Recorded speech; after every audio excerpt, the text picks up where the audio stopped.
আমাদের মতো অতি নিম্ন মধ্যবিত্ত মানুষরা আজকাল সংসার এবং জীবনযুদ্ধে এতটাই ব্যস্ত যে কোথাও গিয়ে প্রকৃতির সাথে মেশা বা একটা আরামদায়ক জায়গা বা একটা বড় রিসর্টে কয়েকদিন সময় কাটানো সেটা অনেকটা স্বপ্নের মতো। আমাদের মতো নিম্ন মধ্যবিত্ত মানুষরা অনেক কাঠখড় পুড়িয়ে কষ্টের মধ্যে জীবন পার করেন, আর আমাদের কাছে বিদেশ ভ্রমণের চিন্তা করা মানে এক ধরনের বিলাসিতা ছাড়া আর কিছুই নয়। মনে হাজারো ইচ্ছে থাকলেও নিজের পয়সায় বিদেশ ভ্রমণ করার সাধ্য বা সৌভাগ্য অনেকেরই হয়ে ওঠে না। তবে কোম্পানির দৌলতে কাজের সূত্রে বিদেশ ভ্রমণ করা সম্ভব। সেখানে গরিব, মধ্যবিত্ত, নিম্ন মধ্যবিত্ত বা উচ্চবিত্ত এসব কিছুই দেখা হয় না। কোম্পানির কাজে বর্তমানে রয়েছি শ্রীলঙ্কাতে, পোলোনারুয়া নামে একটি জায়গায়। যে হোটেলটিতে আছি তার নাম হলো হোটেল আরালিয়া। হোটেল বললে ভুল হবে, অ্যাকচুয়ালি এটি একটি বিশাল বড় রিসর্ট, যার সি ফেসিং রুমের একদিনের ভাড়া মাত্র ৮,০০০ টাকা। অবশ্যই তার মধ্যে রয়েছে ব্রেকফাস্ট, লাঞ্চ, ডিনার।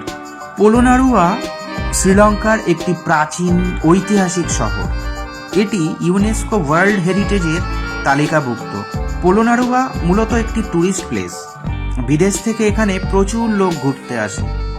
এখানে বিশেষ ট্যুরিস্ট স্পটগুলি হলো ১১-১২ শতকের রাজাদের বাড়ির ধ্বংসাবশেষ, Parakrama Samudra, archaeological museum, Polonnaruwa forest safari, wildlife sanctuary, Wasgamuwa national park. তো এবারে আসা যাক আসল কথায়। সমুদ্র সবসময়ই মানুষকে কাছে টানে। দিন শেষে যখন শরীর মন সব ক্লান্ত হয়ে পড়ে, তখন যদি একটু সমুদ্রের কাছে চলে যাওয়া যায়, সবকিছু যেন নতুনভাবে জীবন্ত হয়ে ওঠে। সমুদ্রের জল, তার মৃদু তরঙ্গ আর বাতাস, এই সব কিছু মিলিয়ে এক অদ্ভুত প্রশান্তি আসে শরীর ও মনে।